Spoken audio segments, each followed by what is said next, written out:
होता है कि 20 जनवरी को पार्वती सोमवार का बहुत प्यारा सा दिन है। माघ महीने में जितने भी सोमवार होते हैं वो किससे समर्पित होते हैं? माता पार्वती को समर्पित होते हैं। और ये वही दिन है जिस दिन हमें ओम वाला पत्ता महादेव के शिवलिंग के ऊपर अपनी मनोकामना, अपनी विशेष को कहते हुए हम समर्पित कर देते हैं, तो हमारे जो भी कामना होती है वो पूरी जरूर होती है। करिएगा वो इस उपाय को, बहुत प्यार से, बहुत स्पेशल सा उपाय समझिएगा जरूर। यहाँ पे आप सभी लोगों को दिख रहे होंगे दो चीज़ें। सबसे पहले तो महादेव को कोई भी चंदन प्रिय है ना, वो कौन सा चंदन होता है? लाल चंदन होता है, तो आपको भी लाल चंदन लेना। अब हमें ओम वाला पत्ता चढ़ाना है तो सूखा हुआ लाल चंदन नहीं लेना, ये तो क्लियर है। तो क्या करेंगे? सबसे पहले एक छोटी सी कटोरी लेंगे, उस कटोरी के अंदर सूखा हुआ लाल चंदन डाल करके हल्का सा गंगा जल या पानी डाल करके गाढ़ा सा पेस्ट बना लेना। अब पेस्ट बनाने के बाद में आप उन सबको ले करके और लेनी होगी बेलपत्र। कितनी बेलपत्र? 5 बेलपत्र। ध्यान रखिएगा सोमवार का दिन है, बेलपत्र की महत्ता सोमवार के दिन बढ़ जाती है। कहीं से भी इंतजाम कर लो, 5 बेलपत्र लेना है आपको। 5 बेलपत्र लेनी है। 5 के 5 बेलपत्र, जो मेन पत्ता होता है बेलपत्र का बड़ा हुआ, इसी बड़े पत्ते के ऊपर ऐसे करके ओम का निर्माण कर देना। जैसे मैं निर्माण कर रहा हूँ, ऐसे को भी ऐसे सुंदर सा ओम बनाओगे। सिर्फ एक पत्ता दिखा रहा हूँ, एक पत्ते ऊपर बना के दिखा दे रहा हूँ। आपके पास में 5 बेलपत्र है, इसी प्रकार से आपको ओम 5 बेलपत्र के, इन सभी बेलपत्र के ऊपर ओम बना देना है। बना लिए, अब इन पत्तों को उठाना और सीधा पहुँचना महादेव के शिवलिंग के पास में। मैंने आपको 1 बार 1000 बार समझा रखा है, महादेव का पूरा परिवार शिवलिंग के ऊपर ही विराजमान है। आप अब उन 5 बेलपत्र को, ओम वाला जो पत्ता होगा उसे महादेव के शिवलिंग के ऊपर चढ़ाएंगे। जिस तरफ आपने ओम लिखा है, मेरी बात यहाँ से सुनिएगा, जिस तरफ आपने बेलपत्र को ओम लिखा है वो शिवलिंग पे टच होना चाहिए। और 5 स्थान पे शिवलिंग पे हमें समर्पित करना है। वो कौन से 5 स्थान है? देखो, सबसे पहला स्थान होगा विघ्नहर्ता भगवान गणेश का, तो यहाँ पर आप सभी को पहली बेलपत्र समर्पित करनी है। दूसरी बेलपत्र हम समर्पित करेंगे भगवान कार्तिक के स्थान पे, आपको भी दूसरी बेलपत्र। तीसरी बेलपत्र आपको समर्पित करनी है माता अशोक सुंदरी के स्थान पर, तीसरी बेलपत्र भी आपने यहाँ पे चढ़ा दी। चौथी बेलपत्र यहाँ पे हम करेंगे माता के हस्तकमल पे, माता पार्वती के स्थान पे। 5वीं बेलपत्र महादेव के शिवलिंग के ऊपर समर्पित करेंगे आपको अपनी मनोकामना, अपनी विशेष को कहते हुए। ध्यान रखिएगा सभी जगहों पे जब बेलपत्र समर्पित करोगे तो आप सभी लोगों को श्री शिवाय नमस्तुभ्यम का जप जरूर करना है। और जब लास्ट में आपको उस एक बेलपत्र को महादेव के शिवलिंग के ऊपर चढ़ा रहे हो तो आप लोगों को अपनी मनोकामना कह देनी है। और इतना कहने के बाद में आपके पास में जब तांबे के लोटे में जल होगा, तो जिन जिन स्थान पे आपने बेलपत्र आपने ओम वाला समर्पित किया है, उन्हीं जल स्थान पे थोड़ा थोड़ा जल चढ़ाना है। जैसे सबसे पहले जल हमने भगवान गणेश, फिर थोड़ा सा जल भगवान कार्तिक, फिर थोड़ा सा जल माता अशोक सुंदरी, फिर थोड़ा सा जल माता के हस्तकमल पे। लास्ट में जितना भी जल आपके घर कलश में बचा है वो पूरा का पूरा जल महादेव के शिवलिंग के ऊपर चढ़ा देंगे। यह उपाय आपके अपने वर्षों पुरानी जो मनोकामना होती है, जो विशेष होती है, जिसके लिए आप चिंतित रहते हो, परेशान रहते हो, उन कामना को पूरा करने के लिए बहुत ही स्पेशल सा उपाय होता है। चलिए आगे बढ़ते हैं इस वीडियो के हम दूसरे उपाय की तरफ। ये जो दूसरा उपाय है ये आपको शहद के करना है, और शहद में भी आपको ओम का ही निर्माण करना है। लेकिन सबसे पहले समझ लेते हैं इस उपाय की बेनिफिट क्या है। देखो, जैसे कि आपके घर में बच्चे, आपके घर के बूढ़े हो, आपके घर के हस्बैंड हो, आपके घर वाइफ हो, कोई भी ऐसा हो जो बहुत ज़्यादा चिड़चिड़ करते हैं, हर छोटी बातों से लेकर के गुस्सा करना, चिल्लाना, ऐसे स्थिति आपके घर में है, तो आप सभी को शहद का ये उपाय करना चाहिए। थोड़ा सा आपको लीजिएगा, बहुत ज़्यादा लेने की ज़्यादा नहीं है। शहद लेना, शहद को लेने के बाद में सीधा पहुंच जाएंगे महादेव के शिवलिंग के फेस रखेंगे उत्तर दिशा, नो डायरेक्शन। आपके पास में जो शहद है उस शहद का 5 बार में महादेव के शिवलिंग के ऊपर चढ़ाएंगे। देखो मेरी बात को ध्यान रखिएगा, एक ही बार में नहीं चढ़ा देना है।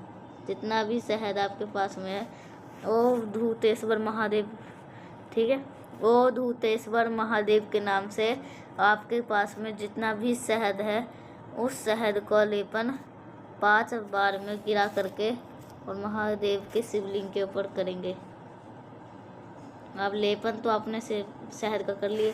अब जो भी व्यक्ति आपके घर में काफ़ी दिनों से बीमार पड़ा है, उस बीमार व्यक्ति का स्मरण करके नाम और गोत्र बोल करके जो शहद का लेपन किया है उसी 3 उंगलियों से उसी शहद, अलग से शहद नहीं लेंगे, उसी 3 उंगली से एक ओम का निर्माण कर देंगे आपको शिवलिंग के ऊपर ही।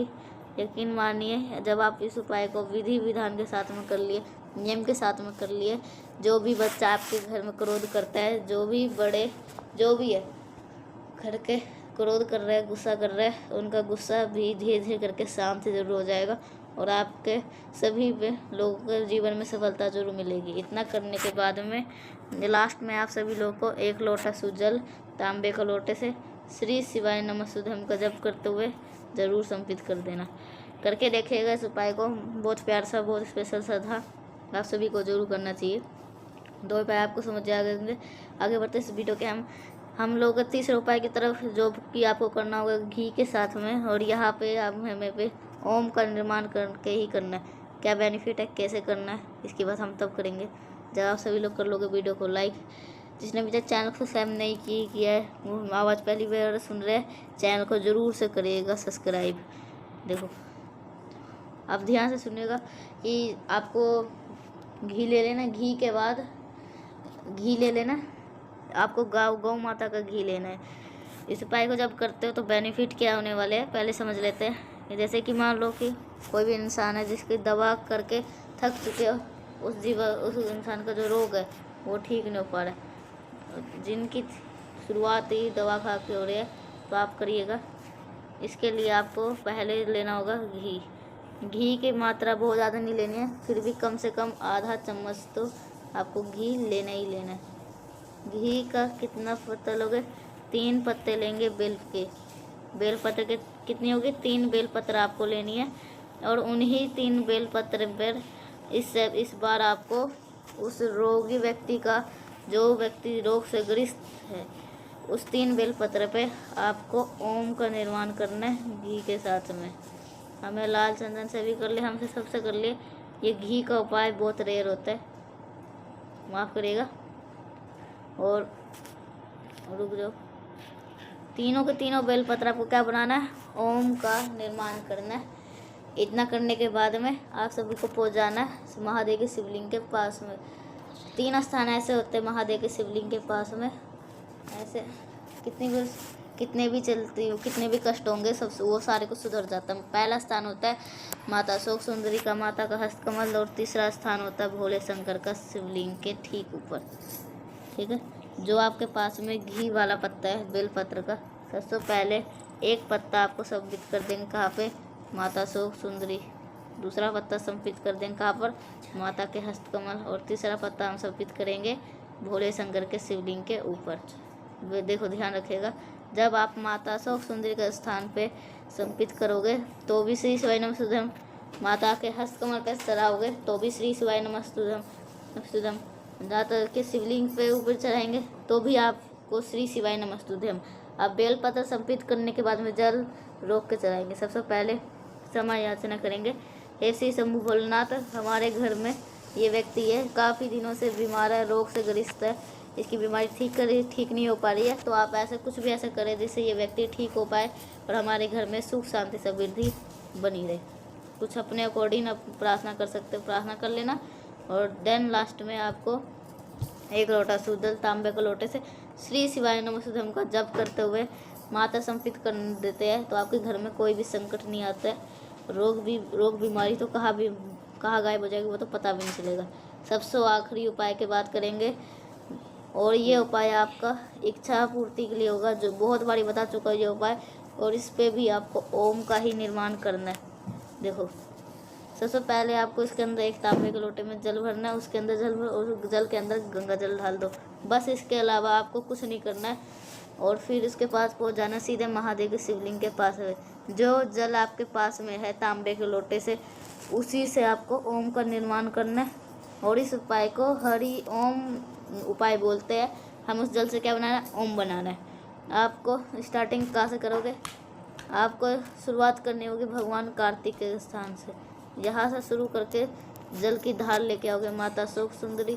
यहाँ से जल की धार चढ़ाओगे भगवान गणेश के स्थान पे।